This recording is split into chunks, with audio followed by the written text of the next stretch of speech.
Bonjour, aujourd'hui nous allons parler des- de la classe des chondrichiens, c'est-à-dire les poissons cartilageux.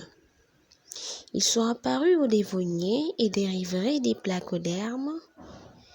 Il y a environ 650 espèces actuelles.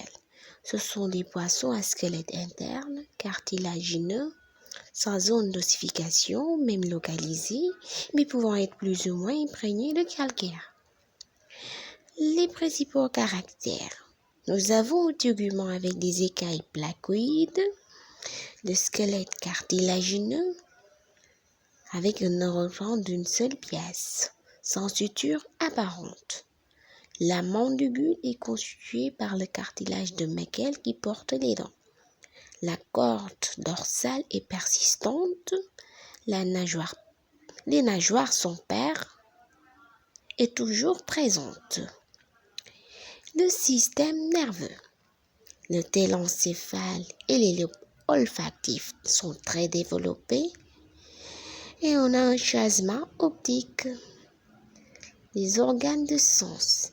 La cavité olfactive ventrale ne communique pas avec la cavité buccale et la vision est médiocre. L'appareil digestif bouge le plus souvent en position ventrale. La langue est rudimentaire et les dents peuvent être renouvelées. Ils sont par rangées successives.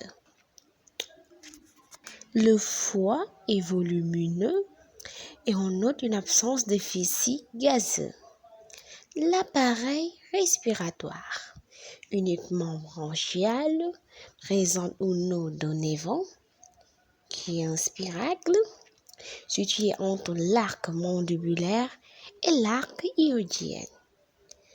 L'appareil circulatoire, le cœur avec un bulbe cardiaque à nombreuses valvules.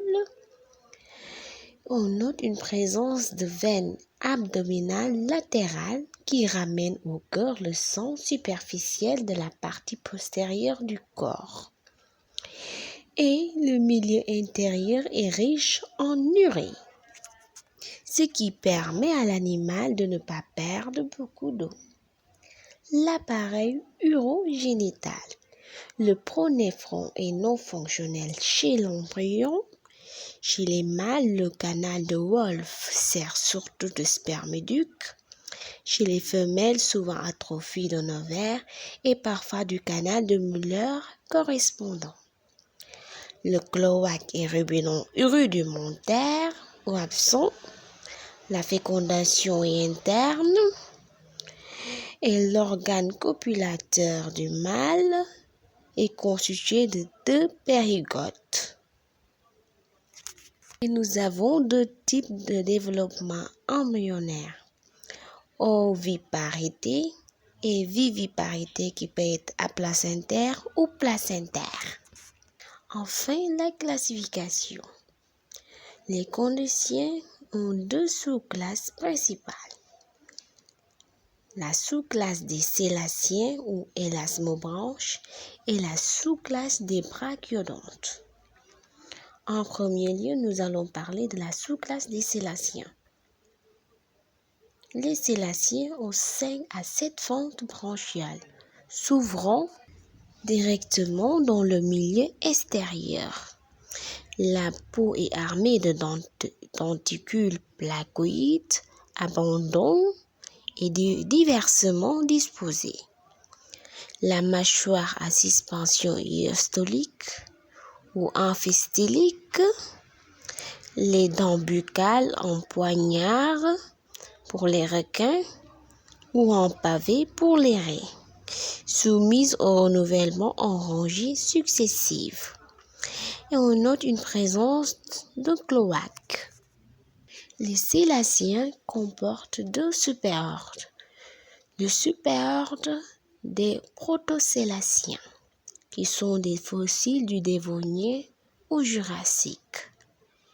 Le superordre des eusélaciens, ce sont les sélaciens actuels qui ont apparu au Trias.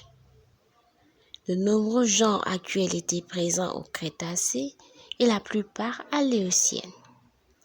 La mâchoire à suspension amphistylique chez les espèces les moins évoluées, à suspension iostolique chez les espèces les plus évoluées. Les vertèbres avec le corps vertébraux. La corde persiste entre les corps vertébraux. Les eucélaciens constituent un groupe archaïque dont l'évolution est achevée depuis des millions d'années. D'après la position des fentes branchiales, on distingue deux séries. Les pleurotrèmes à fente branchiale latérale, par exemple les requins ou squales, et les hypotrèmes à fente branchiale ventrale, les raies et les torpilles. La série des pleurotrèmes. Environ 250 espèces actuelles réparties en une vingtaine de familles. Leur corps est fusiforme à queue puissante, hétérocerque. Les yeux sont latéraux ou dorsaux. La mâchoire à suspension amphistylique.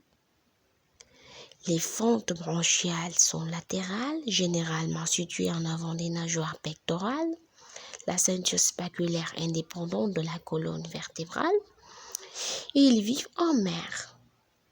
Certaines espèces ont mauvaise réputation carnassière, des voraces.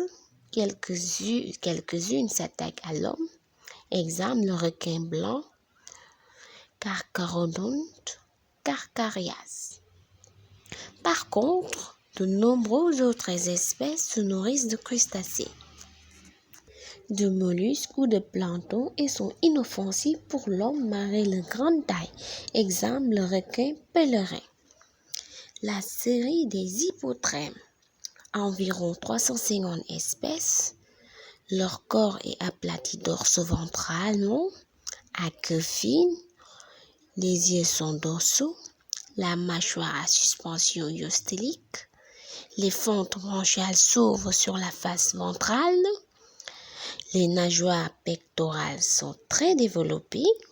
Le corps encore allongé chez les poissons-ci. Et les guitares de mer. Trapus chez les raies et les torpilles qui nagent avec leurs nageoires pectorales.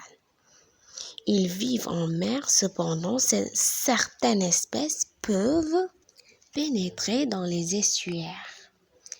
Ce sont des animaux essentiellement benthiques, se nourrissent de crustacés, de mollusques et de petits poissons. Certaines raies, exemple le genre d'Asiatis, possèdent un aiguillon venimeux.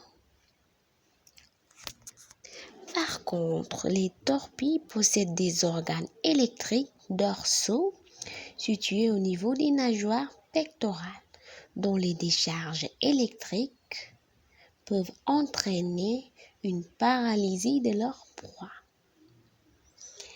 Et enfin, la sous-classe des brachiodontes. Les brachiodontes se différencient essentiellement des sélaciens par leur mâchoire à suspension autostylique. Leurs arcs éodiens est semblable aux arcs branchiaux et leurs dents permanentes à base de paléodontine, variété particulièrement de dentine. La sous-classe des brachiodontes comporte deux superordres. Le superordre des eubrachiodontes, ce sont des fossiles de l'ère primaire, et le superordre des holocéphales ou chimères, qui sont apparus au début du Jurassique. Quelques espèces vivent aujourd'hui sur les fonds marins de 100 à 150 mètres. Leur grosse tête aux yeux volumineux et leur queue effilée leur confèrent une allure étrange qui leur a valu leur nom. 4 fentes branchiales cachées par un repli de peau qu'on appelle faux opercules, et on n'a pas de vrai corps vertébraux. Les holocéphales présentent un extraordinaire mélange de caractères très primitifs et de caractères très spécialisés. Holocéphales et sélaciens peuvent être considérés comme deux groupes aussi anciens ayant évolué dans les voies différentes. Les holocéphales nagent essentiellement avec leurs nageoires pectorales. Ce sont des animaux à d'eau douce, d'eau froide, et aucune espèce sur les côtes d'Afrique occidentale.